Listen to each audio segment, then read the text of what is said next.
मदरसे से आपको परहेज है, लेकिन बच्चों को स्कूल के अंदर तो जाने दीजिए। आपने प्री मैट्रिक स्कॉलरशिप का बजट भी 433 करोड़ से घटाकर आपने 326 करोड़ रुपीस लेकर आए। तो क्यों आप ये नारा देते हैं कि हम सबका विकास चाहते हैं? आप चाहते हैं कि माइनॉरिटी के बच्चे और विशेषकर मुसलमानों के बच्चे सिर्फ चाय के ठेले लगाए, पंचर बनाने का काम करे, ऑटो रिक्शा चलाने का काम करे।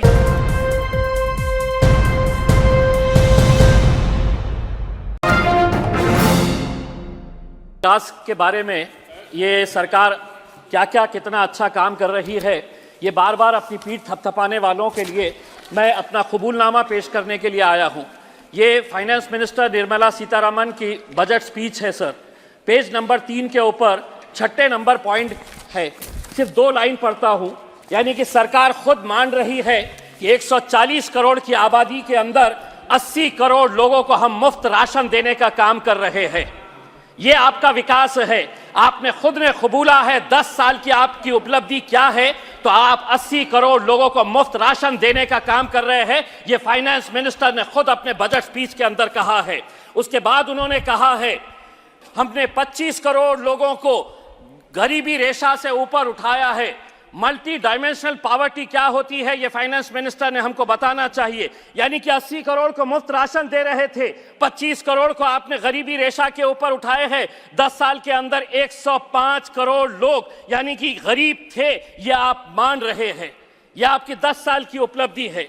आपने ये कहा है कि हम 3 करोड़ घर बना रहे हैं। मुझे क्यों शक हो रहा है आपके आंकड़ों के ऊपर, क्योंकि मेरे चुनावी क्षेत्र औरंगाबाद के अंदर 60,000 लोग 2017 से एक सपना देख रहे हैं कि मोदी जी ने वादा किया था कि मार्च 2022 तक इस देश के अंदर हर बेघर को घर मिलेगा। और सिर्फ घर नहीं मिलेगा, घर में नल रहेगा और नल में जल रहेगा। घर देना तो बहुत दूर की बात है अध्यक्ष महोदय, एक घर का काम की शुरुआत भी नहीं की गई है। 60,000 लोगों को अगर आपने सपना दिखाए है, तो क्यों आप ये झूठा सपना दिखाए हैं कि 60,000 लोग को एक घर देना बहुत दूर की बात है, बनाया तक नहीं गया है। अध्यक्ष महोदय, हमारी माइनॉरिटी मिनिस्टर यहाँ पर बैठी हुई है, हम उनका बहुत आदर करते हैं। 2023-24 के अंदर आपने माइनॉरिटी का बजट 38% कम कर दिया। कितना बजट किया? तो 3097.60 करोड़ रुपीस माइनॉरिटी का बजट इस बार आपने बढ़ा दिया है।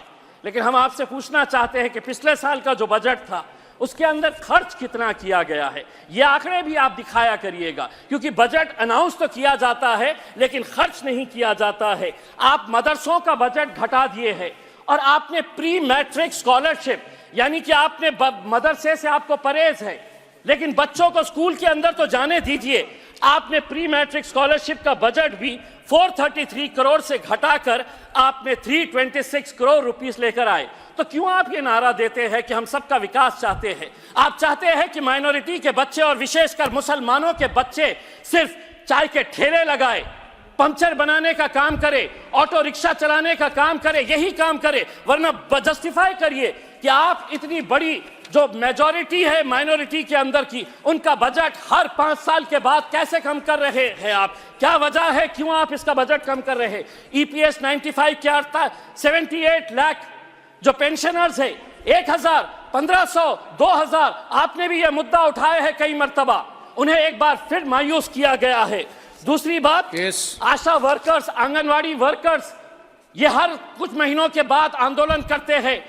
आप ये छोटी छोटी बच्चियों को, माँ को जो प्रेग्नेंट है, उनका इलाज, उनका देखरेख करने का जो काम करती है, आपने उनको कहा कि हम आपको भी हेल्थ कवर के अंदर लेकर आएंगे, लेकिन आपकी पगार नहीं बढ़ने देंगे। 7,000 रुपये मिलते हैं आशा वर्कर्स को, आंगनवाड़ी वर्कर को पूरी मेहनत करने के बाद भी 15,000 रुपये मिलते हैं। आज क्या वजह है कि आज उत्तर प्रदेश का नौजवान जो है वो इजराइल में जाकर मजदूरी का काम करने के लिए तैयार है, क्योंकि वहां पर 1,37,000 रुपये सिर्फ मजदूरी करने के लिए उसे मिल रही है। और यहां पर हम 15,000, 7,000, 2,000 रुपये EPS पेंशन के नाम के ऊपर, आशा वर्कर्स के नाम के ऊपर हम दे रहे हैं। 1 मिनट अध्यक्ष महोदय, 1 मिनट। बहुत चुभने वाली बात है, चुभने वाली इसलिए है कि बैंक और राइट ऑफ जो किया जा रहा है बड़े बड़े उद्योगपतियों का, यह आंकड़ा फाइनेंस मिनिस्टर को यकीनन पसंद नहीं आएगा। कितना राइट ऑफ किया गया है 2014 से 2023 तक? तो 14.56 लाख करोड़ रुपए की मैं बात कर रहा हूं। और रिकवरी कितनी हुई? तो रिकवरी महज 14.07% हुई है, यानी कि 86% रिकवरी कब होगी? और ऐसे मौके के ऊपर सिर्फ 30 सेकंड दीजिए, जब आप बड़े बड़े उद्योगपतियों का पैसा माफ कर रहे हैं। मेरे चुनावी क्षेत्र औरंगाबाद के अंदर 3,330 ऐसे सरकारी स्कूल है जिनके ऊपर पक्की छत नहीं है, टीन के शेड के नीचे ये बच्चे पढ़ते हैं। हम एसी बंद करने की बात कर रहे हैं और वो तपती धूप के अंदर टीन के शेड के नीचे पढ़ रहे हैं। स्वतंत्र भारताच्या इतिहासात